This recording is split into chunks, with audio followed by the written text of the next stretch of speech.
I fell in love with a grieving single dad and his 2 kids, but when I confessed my feelings, he grew distant. Then his manipulative ex came back after years, threatened to take the kids, and forced him to choose between a future with me or losing his children forever. I'm Sarah, 26 years old, and I believe I might have completely jeopardized what could have been the most significant relationship of my life. I've been involved with Philip, who is 35, for approximately 8 months, and I uttered those 3 crucial words far too prematurely. Now, I'm left wondering if I've driven him away entirely. Philip is a single father to 2 children, Lily, who is 7, and Jake, who is 4. His former wife, Lisa, relocated to another state about 3 years ago for a career opportunity and decided she desired a fresh start without her children. She sends birthday greetings twice annually and makes phone calls perhaps once a month, but that is the extent of her involvement. Philip has sole custody, and honestly, he is an exceptional father. I work as a nurse at the local children's hospital, and I met Philip through my neighbor, Katie.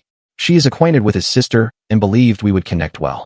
Katie arranged a blind date for us back in March, and her intuition was correct. We visited a charming Italian restaurant downtown and conversed for 4 continuous hours. He shared details about his children, his profession as a construction supervisor, and how he had been unattached for over a year because dating as a single parent presented complexities. I spoke about my work, my family, and my move to the town 2 years prior for my job. The initial few months involved typical dating activities. We would go out once or twice weekly, always when his children were with his parents or his sister. We exchanged messages throughout the day, and he would call me most evenings after his children were asleep. He was consistently direct about his priorities. His children came first, and any woman he dated needed to comprehend that. I respected this completely. Around the 3rd month, our connection deepened. We were spending more time together, and the physical aspect of our relationship evolved naturally. We had several overnight stays at my residence, and everything felt appropriate. However, I still had not met his children, and he had not raised the subject. I understood this was a significant step for him. He had mentioned he had only introduced his children to one other woman he had dated since Lisa departed, and that relationship concluded unfavorably. The woman had attempted to discipline Lily during their second encounter, and Philip ended things immediately. He was very protective of his children and their emotions. In June, he finally proposed the idea of me meeting Lily and Jake. He said he had contemplated it for weeks and felt prepared to take that step. We meticulously planned it, a relaxed barbecue at his home on a Saturday afternoon. Nothing overly formal or intense. The day arrived, and I was incredibly anxious. I had worked with children professionally for years, but this felt different. These were his children, and their perception of me mattered more than anything. I brought some books I had purchased from the hospital gift shop. Nothing extravagant, just some picture books that children their age typically enjoyed. When I arrived at his house, Lily initially hid behind Philip's legs. Jake was more inquisitive and kept peeking at me from around the corner. Philip introduced me as his friend Sarah, who worked at the hospital where ill children go to recover. That seemed to alleviate some of the initial shyness. The afternoon unfolded better than I could have anticipated. Lily warmed up to me after I showed her one of the books about a young girl who aspired to be a doctor. Jake was captivated when I spoke about the ambulances that transported patients to the hospital. By the end of the afternoon, Lily was showing me her room, and Jake was inquiring if I would return to play with his dinosaurs. Philip accompanied me to my car that evening, and I could sense his satisfaction with how things had transpired. He expressed gratitude for my patience and natural interaction with the children. We shared a goodnight kiss, and he said he would call me later. Over the subsequent weeks, I began spending more time at his residence. Not overnight yet, but I would come for dinner or to assist with bedtime routines. The children appeared to accept me as a regular part of their schedule. Lily would ask if Miss Sarah was visiting, and Jake would reserve his preferred dinosaur stories to share with me. Philip and I discussed me staying overnight at his place, but we decided to postpone until we were certain the children were entirely comfortable with my presence. We wished to avoid confusing them or progressing too rapidly. The pivotal moment occurred in early August. I was at his house for dinner, and afterward, we were all watching a movie in the living room. Lily had fallen asleep on the couch, and Jake was becoming drowsy. Philip carried Lily to her room, and I helped Jake brush his teeth and get into his pajamas. As I was tucking Jake into bed, he asked if I was going to be his new mother. The question caught me completely off guard. I told him that I cared for him and Lily very much and that I enjoyed spending time with their father. He seemed content with that response and drifted off to sleep. When I returned to the living room, Philip was tidying up from dinner. I began assisting him, and we worked together in comfortable silence. It struck me how naturally this felt, as though we were a cohesive family unit. After the children were definitely asleep, Philip and I settled on the couch with some wine. We were discussing the day, and he mentioned how naturally I interacted with the children. He said observing me assist with their bedtime routine made him realize the depth of his feelings for me.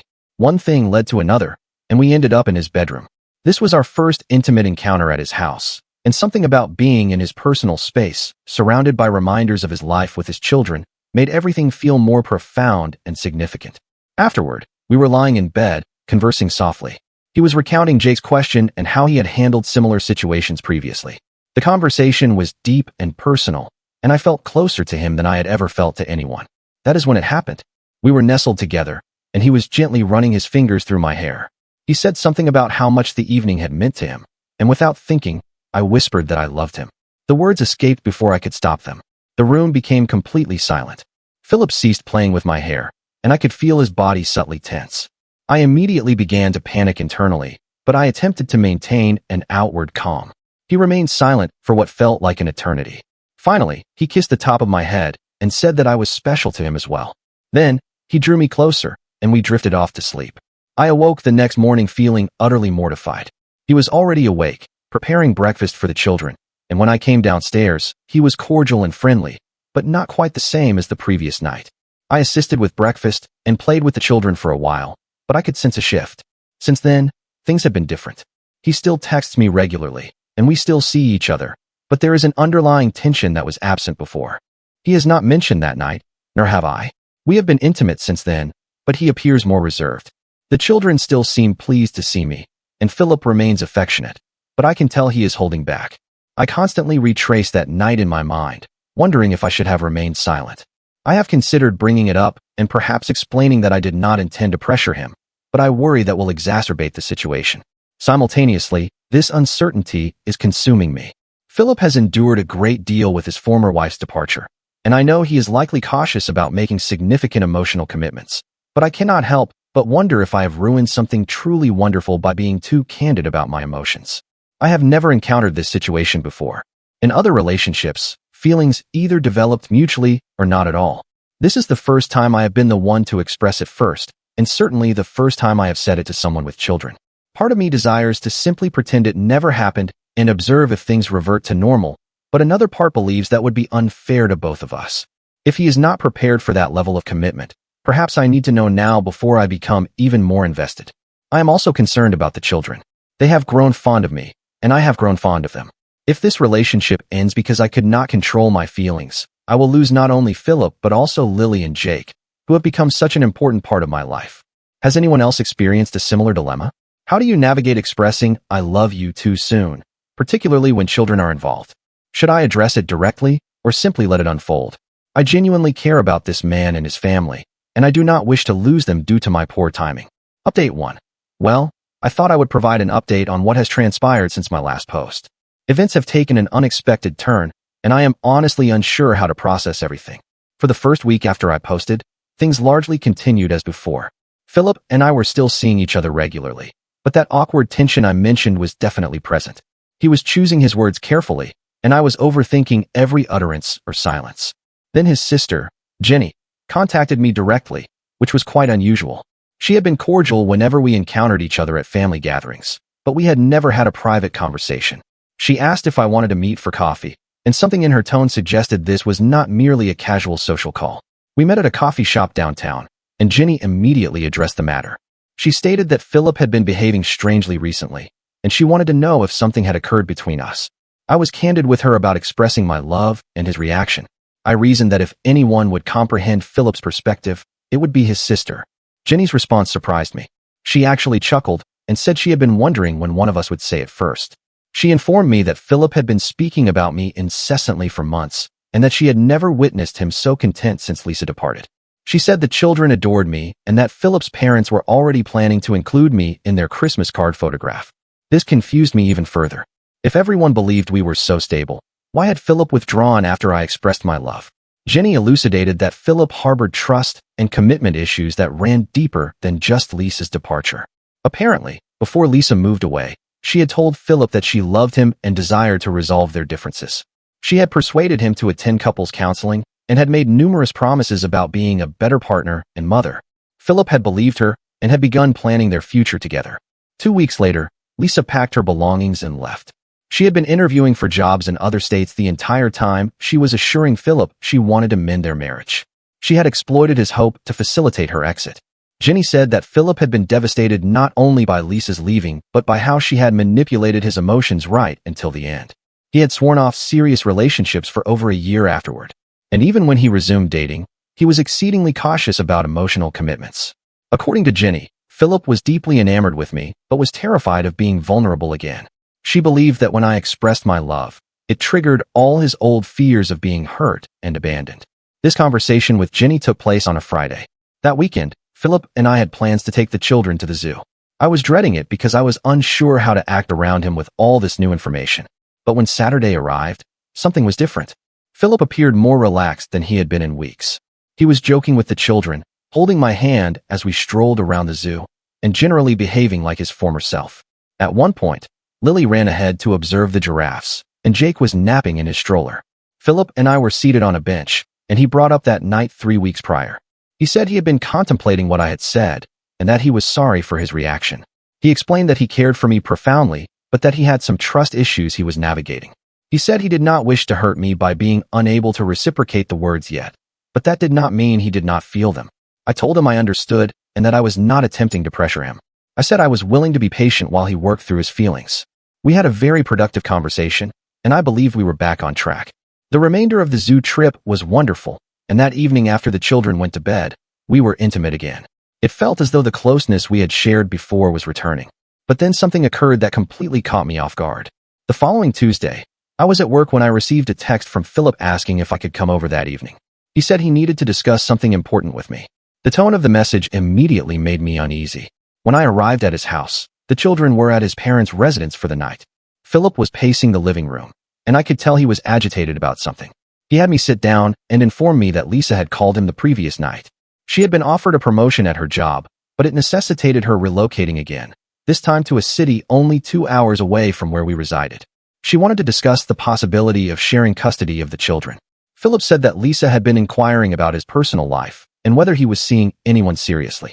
When he mentioned that he was in a relationship, she had asked numerous questions about me, my profession, our relationship duration, and whether I had met the children. Then Lisa had said something that truly unsettled Philip. She told him that she had been doing some soul-searching and realized she had made a colossal mistake leaving her family. She said she wanted to attempt to rebuild their relationship, not merely as co-parents, but as a couple. Philip was utterly bewildered by this. He had spent 3 years accepting that Lisa was permanently out of their lives, and now she was speaking about returning and trying to reunite their family. He told me that he made it clear to Lisa that he was with me and was not interested in reconciling with her. But Lisa had pressed the issue, asserting that she had changed and that she owed it to the children to try to give them their original family back. Philip said that Lisa had asked him to consider it seriously. She had pointed out that Lily barely remembered having a mother around, and Jake had no genuine memories of her at all. She said that I might be a pleasant woman, but I could never replace their biological mother. The way Philip was narrating this story, I could tell that Lisa's words had affected him. He repeatedly emphasized that he told her he was not interested, but he also kept mentioning the children and what might be best for them. I asked him directly what he was contemplating, and he said he honestly did not know. He said he cherished the life we had built together, but that he could not disregard the possibility that the children might be better off with their biological parents united. He said he needed some time to deliberate and determine what was best for everyone involved. He asked if I could be patient while he navigated this situation. I told him I understood his position, but internally, I was crumbling. 3 weeks ago, I had been worried about expressing my love too soon. Now I was contending with his former wife for his attention and potentially for his future. I returned home that night and could not sleep. I kept replaying everything Philip had told me about Lisa and how she had manipulated him previously. It seemed as though she was repeating the same pattern, using the children and his guilt to achieve her desires. But I also could not ignore the fact that she was the mother of his children.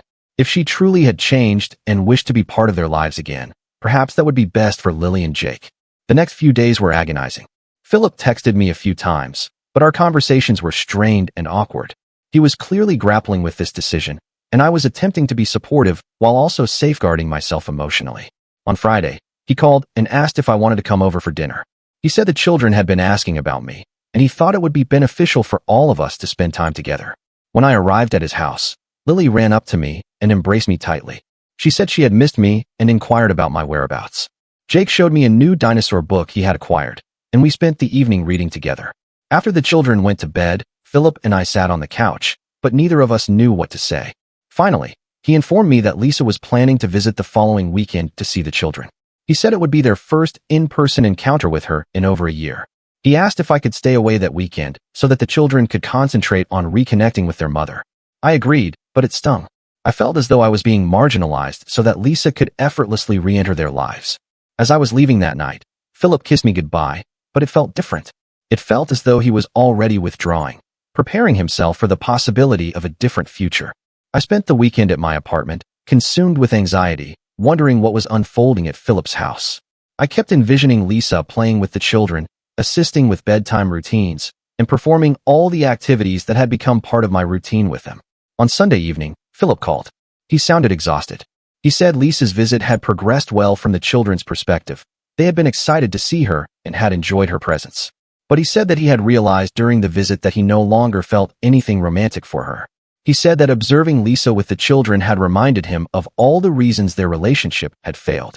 She had been impatient with Jake when he became irritable, had criticized some of Philip's parenting choices, and had spent most of the weekend discussing her job and her new life rather than focusing on the children. Philip said that by Sunday evening, he had been relieved when Lisa left. He said he had realized that whatever feelings he had once harbored for her were completely gone, and that he could not imagine attempting to rebuild a relationship with someone who had hurt him so severely. But then he said something that truly concerned me. He said that even though he was not interested in reconciling with Lisa, her visit had made him realize how complex his situation was. He said he was apprehensive about drawing me into what could become a contentious custody dispute, and he was unsure if it was fair to ask me to contend with all the drama that accompanied dating a single father. He said he needed more time to ascertain what Lisa's return to the area would signify for him and the children, and what that would mean for our relationship. I told him I understood, but honestly, I felt as though I was being penalized for something that was not my fault.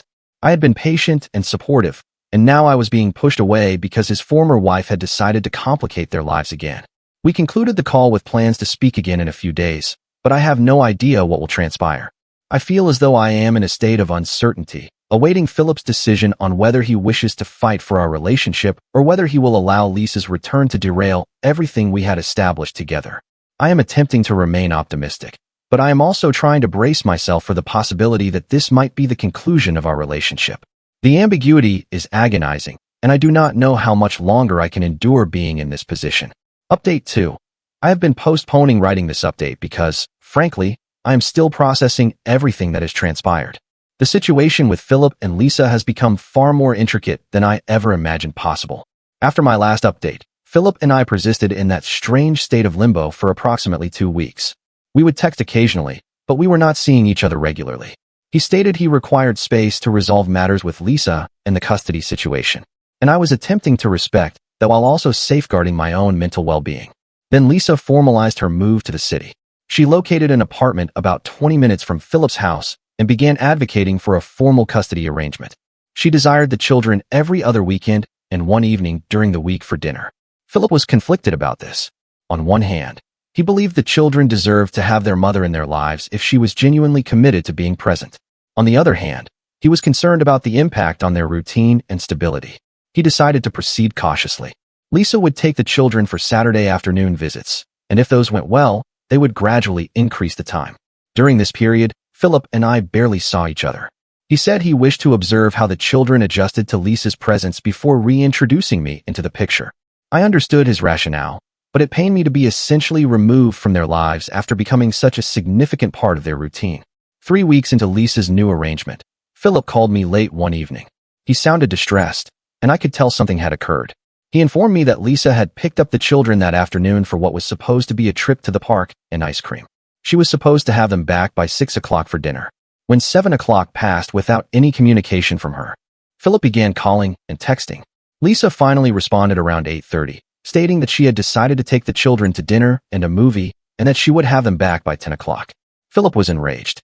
He had specifically told her that the children needed to be home by 6 o'clock because they had school the next day, and Jake became irritable when his bedtime routine was disrupted.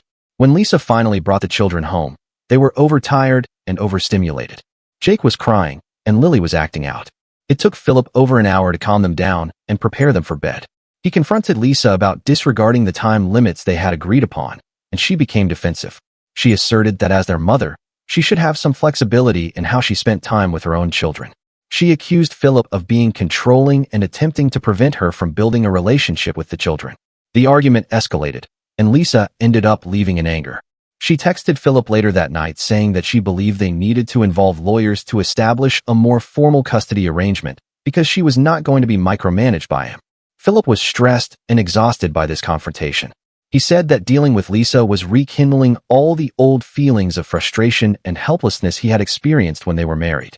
He had forgotten how she could distort situations to portray herself as the victim when she was the one who had caused the problem. He asked if I wanted to come over the next evening after the children went to bed. He said he missed me and needed to speak with someone who understood the situation. When I arrived at his house, Philip looked terrible. He was clearly not sleeping well, and the stress of the Lisa situation was taking a toll on him. He apologized for pushing me away and said that he had realized over the past few weeks how much he had missed having me in his life. He said that observing Lisa interact with the children had reminded him of why their relationship had failed in the first place. She was self-centered and impulsive, and she prioritized her own needs over the children's well-being. He said that in contrast, he had been thinking about how naturally I had integrated into their family and how much the children had flourished when I was regularly present. We conversed for hours that night, and I felt as though we were finally returning to a positive place.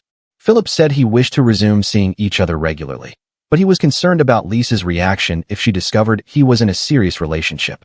I told him that I understood his apprehensions, but that I was unwilling to be a secret. If we were going to be together, I needed to know that he was committed to making our relationship work regardless of Lisa's opinion. Philip agreed, and we decided to proceed cautiously, but to be open about our relationship. He said he would inform Lisa that he was seriously involved with someone and that she needed to respect that. For the next few weeks, things appeared to be improving. Philip and I were spending time together again, and the children were content to have me back in their routine. Lisa had retreated from her custody demands after Philip threatened to involve his own lawyer. But then Lisa did something that altered everything. She began appearing at Lily's school during pickup time. She would wait in the parking lot and attempt to speak with Lily when she emerged with the other children. She would give Lily small gifts and tell her that she missed her and desired to spend more time with her. The school contacted Philip when they noticed this behavior. They said that Lily seemed confused and upset after these encounters, and they were concerned about Lisa's actions. Philip confronted Lisa about this, and she denied any wrongdoing. She asserted she had every right to see her daughter and that Philip was being unreasonable by attempting to restrict her access. But then Lily started experiencing nightmares and asking questions about why her mother had left initially. She had been too young to truly comprehend when Lisa moved away, but now she was old enough to be confused and hurt by the situation. Philip decided that he needed to establish firmer boundaries with Lisa. He told her that all contact with the children needed to go through him, and that she could not appear at their school or other activities without his permission. Lisa's response was to threaten to take him to court for full custody. She said that she had been documenting everything, and that she could prove that Philip was being an unfit father by keeping the children away from their mother. This threat terrified Philip. Even though he knew Lisa did not have a strong case, the prospect of a custody battle was overwhelming. He had heard dreadful stories about fathers losing custody to mothers who had been absent for years, and he could not risk losing his children. He began to withdraw from our relationship again. He said that he could not afford to provide Lisa with any ammunition to use against him in court, and that meant keeping his personal life as private as possible. I was frustrated and hurt by this. I understood his concerns about the children, but I felt as though he was allowing Lisa to control our relationship even though she had already demonstrated herself to be unreliable and manipulative. We had a significant disagreement about this. I told Philip that he was letting Lisa prevail by allowing her threats to derail our relationship. I said that if he truly cared about me, he would find a way to make things work instead of simply surrendering when difficulties arose. Philip stated that I did not comprehend the pressure he was under as a single father. He said that the children had to come first, and that meant making sacrifices in other areas of his life. I told him that I had never asked him to choose between me and his children, but that I also could not be in a relationship where I was constantly being pushed aside whenever Lisa decided to create drama. We ended up taking a break from seeing each other.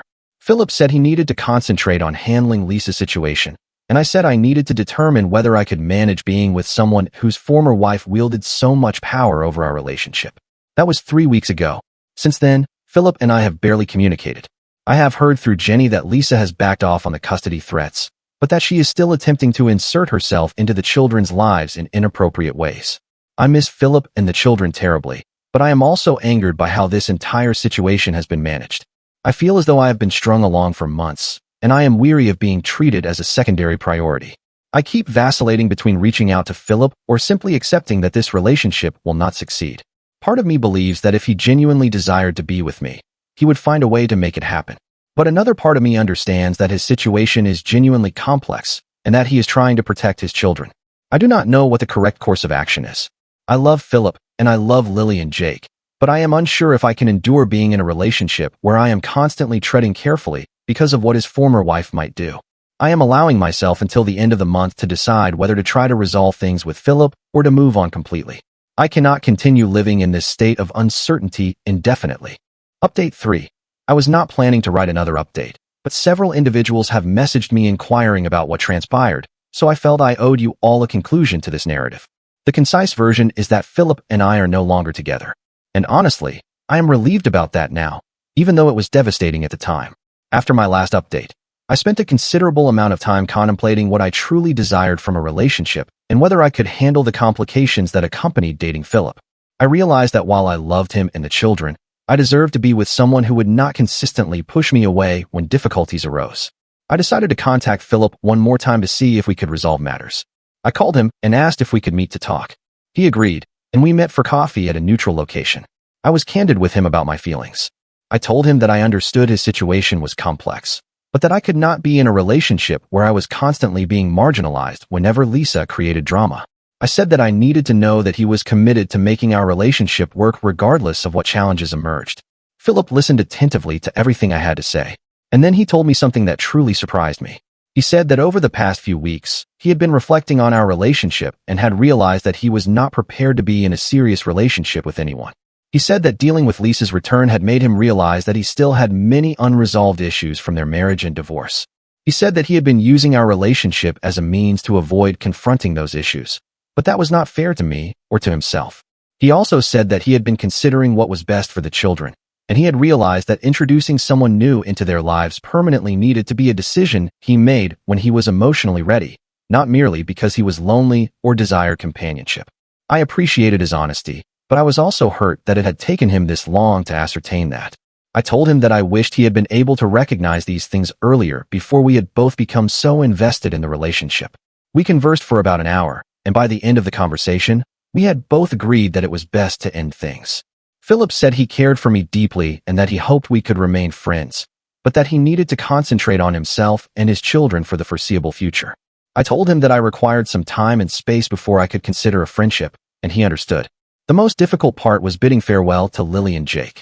I had grown so attached to them, and I knew they would be confused about my sudden absence. Philip said he would explain to them that I had moved on to other things, but that I had enjoyed getting to know them. For the first few weeks after our breakup, I was genuinely sad and angry. I felt as though I had wasted 8 months of my life on someone who was not emotionally available. I also felt guilty about Lily and Jake, who had grown fond of me and were now coping with another adult departing from their lives. But as time progressed, I began to perceive the situation more clearly. Philip was correct that he was not ready for a serious relationship. The way he had managed the Lisa situation demonstrated that he still had considerable personal work to do before he could be a suitable partner to anyone. I also realized that I had been so preoccupied with attempting to make the relationship succeed that I had overlooked some warning signs. Philip had a tendency to withdraw when difficulties arose, and that was not something that would change simply because we loved each other. About a month after our breakup, Jenny contacted me. She said that Philip had informed her of what had transpired and that she was sorry things had not worked out. She also told me that Lisa had continued to cause problems and that Philip was now dealing with a formal custody evaluation. Apparently, Lisa had followed through on her threats to take Philip to court, alleging that he was an unfit father. The case was still ongoing, but Jenny said that Philip's lawyer was confident that Lisa would not receive more than supervised visitation given her history of abandoning the children. Jenny also told me that Philip had begun seeing a counselor to work through his issues from his marriage and divorce. She said that he had realized that he had never properly addressed the trauma of Lisa leaving and that it was impacting his ability to have healthy relationships. I was pleased to hear that Philip was seeking help, but I also felt validated in my decision to end things. It confirmed that he truly was not ready to be in a serious relationship and that I had been right to prioritize my own emotional well-being. A few weeks ago, I encountered Philip at the grocery store. It was awkward at first, but we ended up conversing for a few minutes. He appeared better than he had in months, less stressed, and more like his former self. He inquired about my well-being, and I told him that I was doing well. I had been focusing on my work and my friendships, and had started dating someone new, a fellow nurse named David, who did not have children but was excellent with the pediatric patients at the hospital. Philip seemed genuinely happy for me, and he told me that he was doing better as well. He said that the custody situation with Lisa was almost resolved and that he had been making progress in counseling. He also said that he had been reflecting on our relationship and that he realized he had handled things poorly. He apologized for the way he treated me and said that he hoped I would find someone who could provide me with the kind of relationship I deserved. I appreciated his apology, and I told him that I hoped he would be able to work through his issues and find happiness, whether that was with someone new or simply as a single father. We parted on good terms, and I felt as though I finally had closure on that chapter of my life. Looking back, I do not regret my relationship with Philip. I gained significant self-awareness and clarity on what I desired in a partner. I also learned that sometimes loving someone is insufficient if they are not in a position where they can fully reciprocate that love. I am content with David, who is emotionally available and does not have complicated ex-wife drama. We are progressing cautiously, but I can already discern that this relationship has the potential to be healthier and more stable than what I experienced with Philip. As for expressing, "I love you" too soon, I have realized that there is no such thing as too early if you are with the appropriate person. The issue was not my timing. It was that Philip was not prepared to hear those words from anyone, regardless of when they were spoken. I hope Philip is able to resolve his issues and find happiness. And I hope Lily and Jake are well. But I am also grateful that I possessed the fortitude to withdraw from a situation that was not serving me, even though it was painful at the time. Sometimes the most beneficial action you can take for yourself is to cease attempting to rectify someone else's problems and instead concentrate on your own contentment. Story 2. My parents attempted to fund therapy to fix me because I desired to marry my boyfriend, who uses a wheelchair. Consequently, I relocated across the country. I, a 26-year-old female, suppose I should begin from the start. I met Bruce, who is 28, at a technology conference 2 years ago where we were both representing our respective companies. I am employed as a software developer at a prominent tech firm, and Bruce was there showcasing his team's new accessibility software. He immediately captured my attention with his presentation. He was self-assured, articulate, and clearly brilliant at his work. The fact that he used a wheelchair did not even register with me until later. We ended up conversing during the lunch break, and I was impressed by the ease with which we connected. He possessed a wonderful sense of humor and could discuss anything from coding to classic films. We exchanged contact information, and he asked me out for coffee the following day. That coffee date evolved into dinner, and before I realized it, we were seeing each other regularly. Bruce has used a wheelchair since he was 19. He was driving home from college for spring break when a drunk driver collided with his car. The accident left him paralyzed from the waist down, but he never allowed it to impede him. He completed his degree, entered the tech industry, and now earns more than I do as a senior developer at his company. He is the most resolute and optimistic person I have ever encountered. The difficulties commenced approximately 3 months into our relationship when I first introduced him to my family. My mother, Kelly, 52, and father, Arnold, 55, were polite but visibly uncomfortable. They continuously exchanged glances whenever Bruce needed to maneuver his wheelchair or when I assisted him with something simple, like retrieving a drink from a high kitchen cabinet. After he departed, they sat me down for a discussion. My mother began by expressing her concern about my future. She repeatedly emphasized my youth and how I should not commit myself to someone who would require constant care. She even cited her friend's daughter who married a man with a chronic illness and ultimately divorced him after 5 years because she could not cope with being a caregiver. I attempted to explain that Bruce was completely independent and that we had already devised ways to manage any physical limitations, but she refused to listen. My father's reaction was even more vexing. He has always held traditional views, believing a man should be the protector and provider. He seemed unable to grasp that Bruce was actually more financially stable than I was. He kept making remarks about how I deserved someone who could provide me with a normal life, whatever that implied. I believe they would eventually come around once they became better acquainted with Bruce, but the situation only deteriorated. Every family dinner became an ordeal. My sister, Tamara, 30, with whom I had been extremely close growing up, also began behaving strangely. She would intentionally plan family activities that would be challenging for Bruce to participate in, such as hiking trips or beach outings, and then feign surprise when I chose to spend time with him instead. My friends' reactions have been equally disappointing. My best friend, Rachel, 26, whom I have known since high school, was initially supportive but began revealing her true colors when things became serious between Bruce and me. When we moved in together 6 months ago, she orchestrated what she termed an intervention. She brought wine and spent hours attempting to convince me that I was making a mistake. She kept asserting things like I was too young to become a caregiver and that I would regret relinquishing a normal life. The final breaking point occurred last week. Bruce and I had been discussing marriage, and we decided to get engaged. We were both so joyful, and Bruce had even shown me the ring he had selected.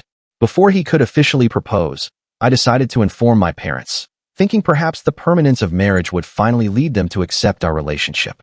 I was mistaken. My mother burst into tears as if I had announced I was dying. My father began pacing the room, questioning if I had lost my mind. They brought up everything from how we would manage intimacy, completely inappropriate and none of their concern, to how our children might be affected by having a father in a wheelchair. We do not even desire children at this time. They ended up contacting my entire extended family. And suddenly, I was receiving calls and messages from aunts and uncles I barely spoke to, all attempting to dissuade me from ruining my life. Things escalated further when they invited us over for dinner last Sunday. Throughout the meal, they continued to make passive-aggressive comments. My mother asked Bruce if he felt guilty about hindering me from having a normal life. My father spent the entire dinner discussing his friend's son, a personal trainer, extolling his athleticism and capability. Bruce handled it all with grace, but I could discern the hurt in his eyes. After dinner, my parents pulled me aside and delivered another shock. They had already enrolled me in counseling sessions, asserting I had a savior complex. They had paid for 10 sessions with a therapist who supposedly specialized in assisting individuals to break free from toxic relationships. I was furious. Their audacity in making decisions about my mental health without my consent was astonishing. But they were not finished. The next day, I discovered they had contacted Bruce's parents behind my back. They tried to persuade them to talk Bruce out of marrying me, claiming he was being selfish and ruining my life. Thankfully, Bruce's parents are nothing like mine.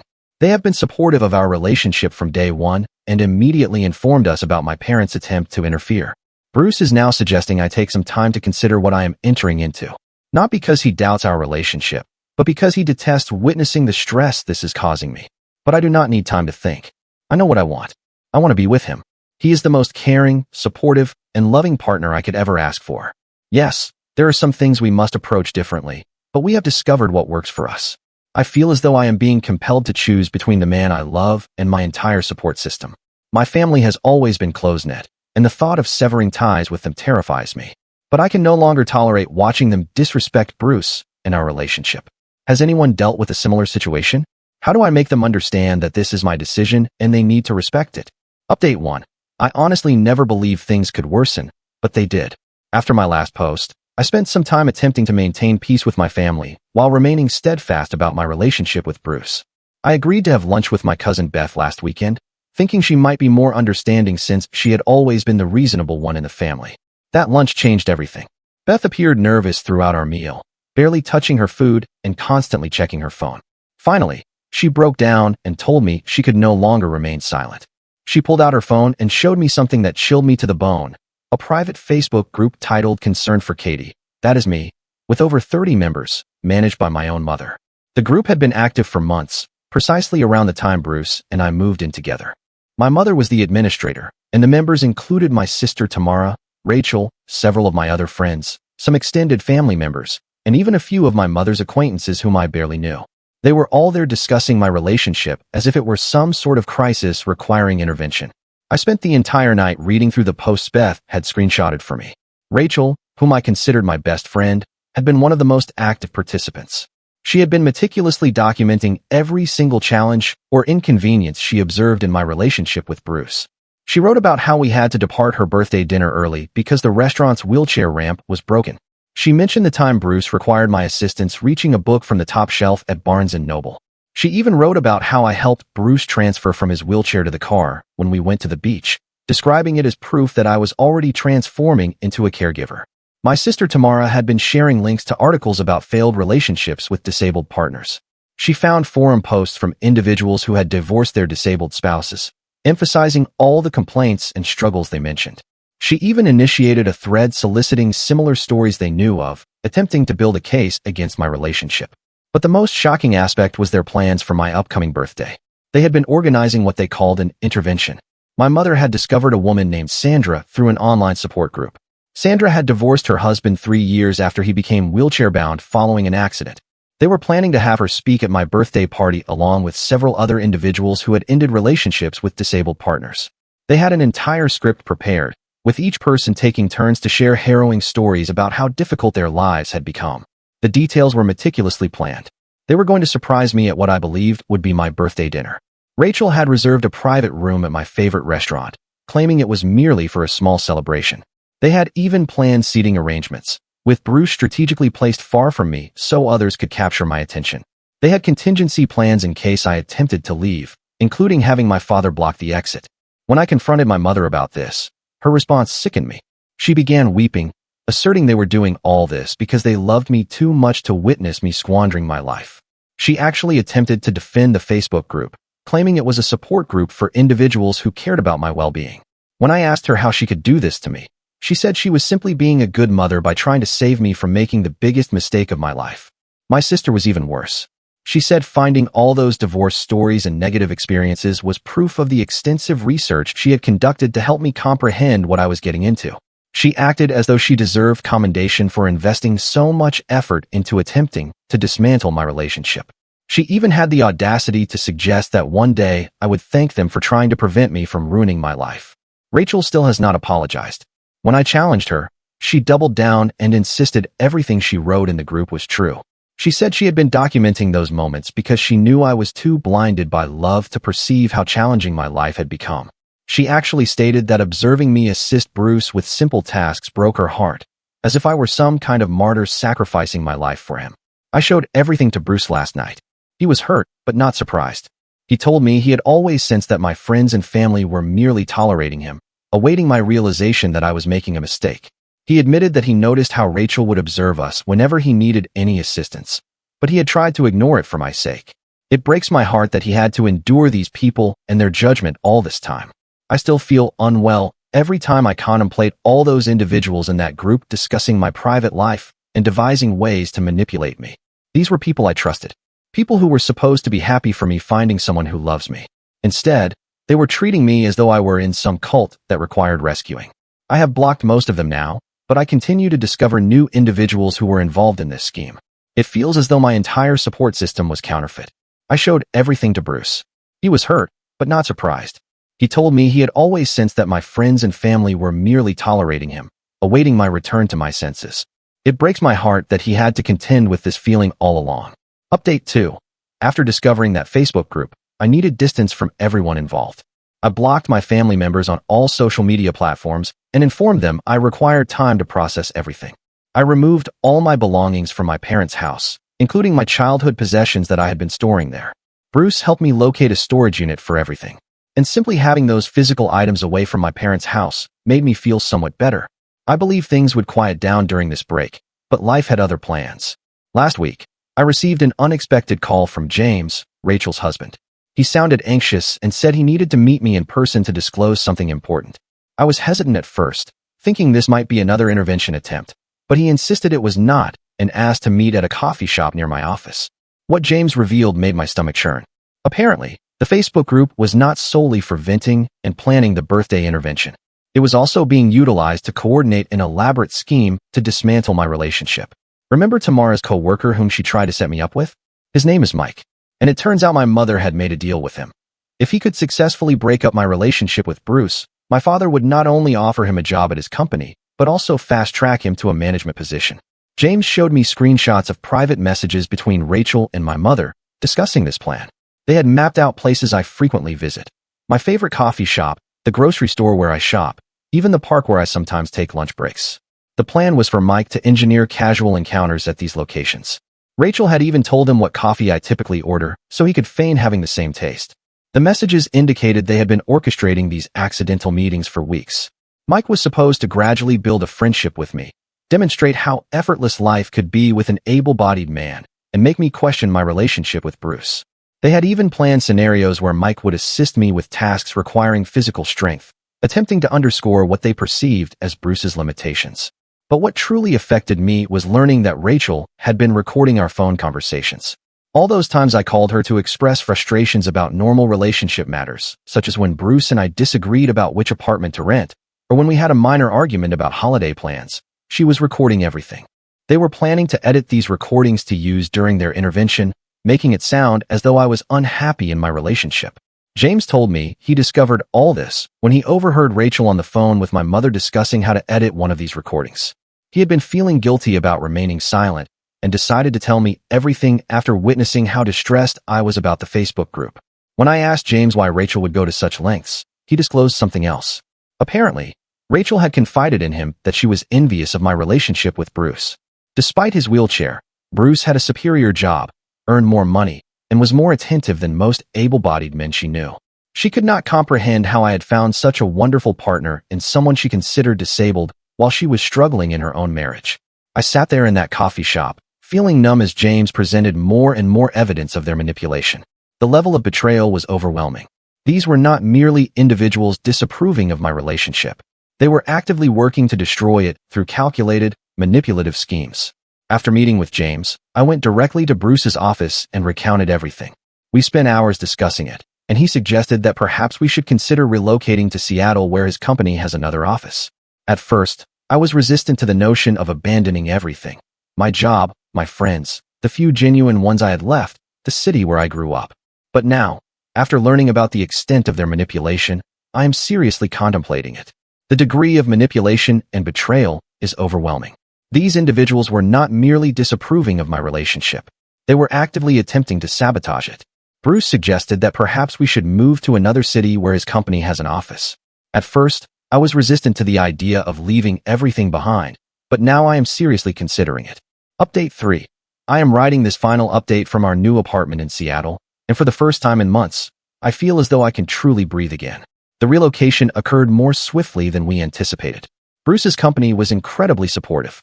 They not only approved his transfer, but also assisted with relocation expenses. I was able to retain my job by transitioning to remote work, although I had to accept a minor pay reduction. The weeks leading up to our move were intense. Word somehow spread about our plans, likely through some distant relative, and suddenly everyone wished to speak. My mother appeared at our old apartment unannounced 3 times. The first time, she was weeping and pleading with me to stay, promising she would attend family therapy and learn to accept Bruce. The second time she brought my father, who attempted to employ his typical guilt tactics about how I was breaking my mother's heart. The third time she came with Tamara, and they staged what they called their last attempt to save me from myself. I had to change my phone number twice because they kept acquiring my new number from distant relatives or old friends. They created new email accounts to contact me after I blocked their original ones. My mother even tried to reach out to Bruce's parents to persuade them to prevent us from moving, but his parents firmly instructed her to leave us alone. The day before we departed, Rachel appeared at my workplace. She had an entire speech prepared about how she had realized she was wrong and how she wished to rectify things. But when I pressed her about the recorded phone calls and her involvement in the setup plan with Mike, she attempted to justify it all again. She actually stated she still believed she was doing the right thing and that my moving across the country proved I knew deep down that my relationship with Bruce was not robust enough to withstand close scrutiny. We did not disclose our exact moving date to anyone. We hired movers who packed everything while we stayed at a hotel, and we took an early morning flight to avoid any dramatic airport scenes. Bruce's parents drove us to the airport at 4 o'clock in the morning, and I will never forget the relief I experienced when the plane took off. Our new life in Seattle is different, but in a positive way. We found an accessible apartment in a modern building downtown, close to Bruce's new office. The city itself is much more wheelchair-friendly than our hometown. There are proper ramps everywhere, automated doors, and people here do not stare or make comments as they did back home. My extended family members have been contacting me through LinkedIn and work email, asserting I am being immature by severing contact with my parents. Some of them are claiming that moving across the country is an extreme reaction to what they still insist was merely family showing concern. My aunt even tried to induce guilt by mentioning that my mother has started taking anxiety medication because of this situation. But I am done feeling guilty. Bruce and I are getting married next month in a small ceremony here in Seattle. His parents are flying in along with his brother and sister-in-law. My side will be empty except for my cousin Beth, the one who warned me about the Facebook group, and her husband. It is not the wedding I envisioned as a young girl, but it is perfect because I am marrying the right person. Someone told me that the Facebook group is still active, now centered on discussing how I have been brainwashed by Bruce into abandoning my family. I no longer care. They can spend their time theorizing about my life while I am actually living it, happy and liberated from their detrimental influence. Perhaps someday my family will genuinely comprehend their wrongdoing and offer a sincere apology. Perhaps they will realize that their actions extended far beyond normal parental concern into emotional manipulation and abuse. But I am not putting my life on hold awaiting that to happen. Bruce and I are building our own life, our own family, and our own happiness. And for the first time since this entire ordeal began, I feel absolutely certain that we made the correct choice.